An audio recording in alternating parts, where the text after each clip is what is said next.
očekujemo start nadmetanja Naughty Jacka. Na lidersku poziciju ide Max Motion.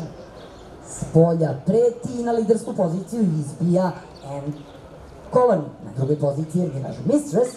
Vrati za Pandemija. Četvrta pozicija za Max Motiona. Na petoj poziciji galopira Prince. Trogodo grlo End Colony Milosa Vlazića otvorilo je dosta jako ovo nadmetanje. Ima 3 dužine prednosti u odnosu na drugo trogodo grlo u ovoj trci. To je Mirage Mistress. Pandemija posustaje, pokušala je to da isprati. Obična Max Motiona, još jednog trogoca, dok je Christian Njezi. Na čelu ovog nadmetanja je End Colony. Na drugoj poziciji galopira Mirage Mistress. Kuće izletalo na stazu, na trećoj poziciji je Pandemija koja će pokušati da se održi u nagradi jer s polje napada Max Motion. 3 trogoca i samo jedno starije grlo dok ne dođu ostala. Na čelu ove trke End Colony.